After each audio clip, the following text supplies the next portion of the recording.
Hello, today we're going to be talking about equivalent fractions. We are going to find out how to find an equivalent fraction for a given fraction, as well as looking and drawing visuals to help us. So first I'm going to start off by asking us to observe these two circles that I have drawn. The very first circle is divided into two parts. We are going to put the total amount of parts on the bottom of the fraction, which is also called the denominator. The amount of shaded parts is going to be on the top, which is the numerator, which we can see that only one part of the two is shaded, making this fraction 1/2. Moving on to the second circle, we see that the circle is split into 4 equal parts, making the denominator 4 the total amount of parts, and we can recognize that 2 parts are shaded, making that the numerator. If you notice, both circles are about the same size, and the amount of shaded parts looks about the same. This makes these two fractions equivalent. Another way to figure it out is you can multiply both the top and the bottom of each fraction to find an equivalent fraction. Whatever you do to the bottom, you must do to the top of the fraction. You can multiply or divide the numerator and the denominator by the same number to get an equivalent fraction. For example, if we want to find an equivalent fraction for 1/2, once again, we can write down 1/2, and we can multiply the numerator and the denominator by the same number. So we already used 2. Let's use 4, for instance.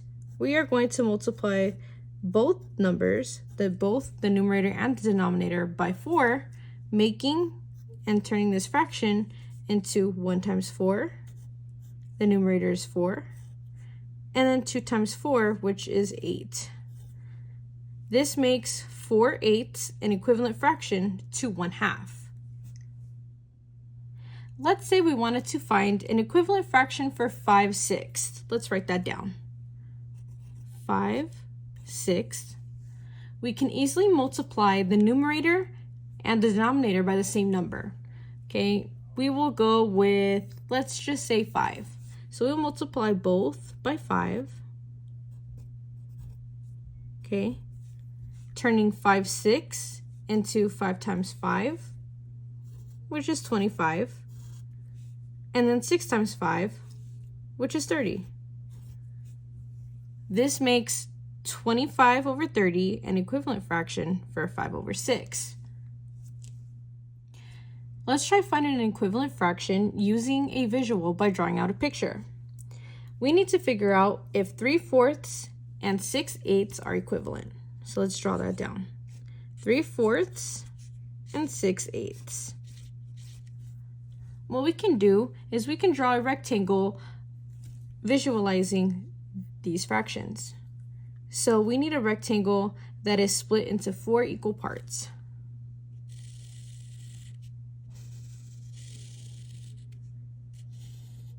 Okay.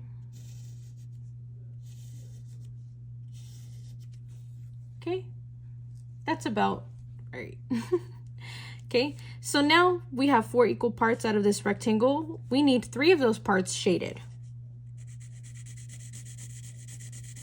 So let's go ahead and shade those in.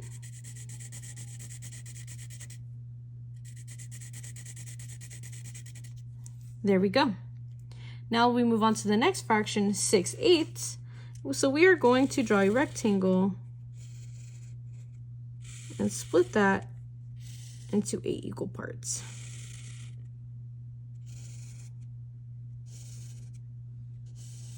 There we go.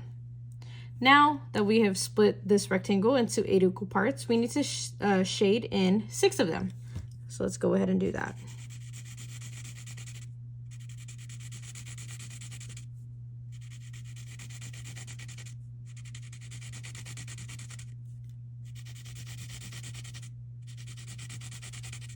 There we go.